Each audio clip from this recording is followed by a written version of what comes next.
Tidak ada kasih yang lebih besar daripada kasih seorang yang memberikan nyawanya untuk sahabat-sahabatnya. Kamu adalah sahabatku jikalau kamu berbuat apa yang kuperintahkan kepadamu. Aku tidak menyebut kamu lagi hamba, sebab hamba tidak tahu apa yang diperbuat oleh tuannya. Tetapi aku menyebut kamu sahabat, karena aku telah memberitahukan kepada kamu segala sesuatu yang telah kudengar dari Bapakku. Shalom, salam sejahtera kepada kita semua.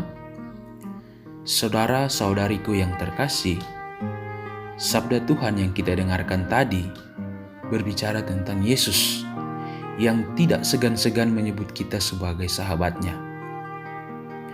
Kata sahabat mengungkapkan sebuah relasi personal yang sangat mendalam, relasi yang intim antara aku dan kamu. Apa yang kamu rasakan, aku juga turut merasakan.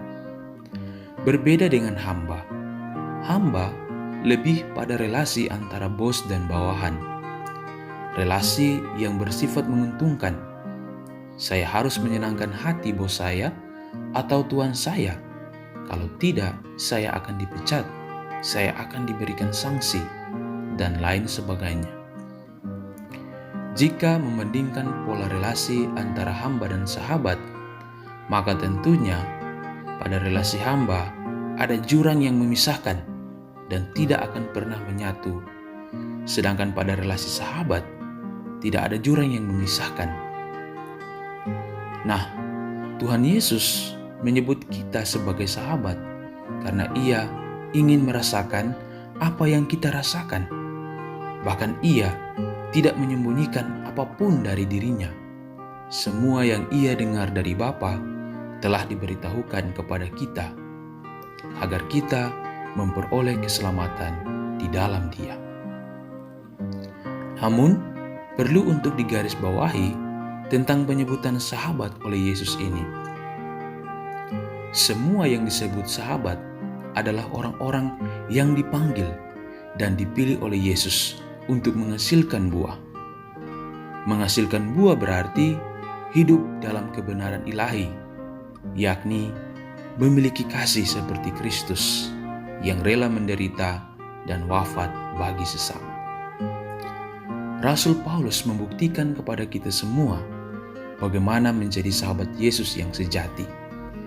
Ia rela membaktikan hidupnya secara total kepada Yesus, karena bagi Paulus, hidup adalah Kristus dan mati adalah keuntungan. Saudara-saudariku yang terkasih, ketika kita dibaptis, kita sudah menjadi sahabat Kristus. Karena bukan kita yang memilih Dia, melainkan Dialah yang memilih kita. Dan Ia telah menetapkan kita untuk menghasilkan buah, hidup dalam kebenaran, mengasihi sesama, hidup jujur, tidak egois, lembut hati, dan mau menderita bagi sesama seperti Yesus. Pertanyaannya, apakah kita sanggup menjadi sahabat sejati Yesus? Apakah kita bisa hidup berbuah dalam kebenaran? Saudara-saudariku yang terkasih, mari kita merefleksikan seluruh hidup kita selama ini. Apakah saya sudah bersahabat baik dengan Yesus? Ataukah saya masih setengah-setengah bersahabat dengan Yesus karena keegoisan saya, cinta diri saya yang berlebihan, tidak mau peduli dengan orang lain, apalagi mau menderita bagi sesama?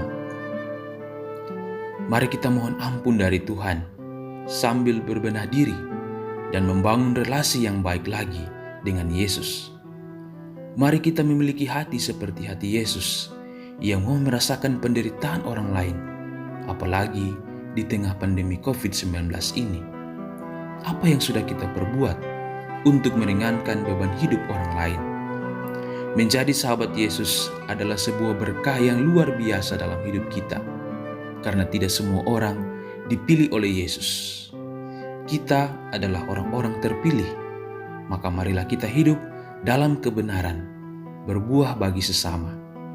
Niscaya apa yang kita minta kepada Bapa dalam nama Yesus, semua akan diberikannya kepadamu.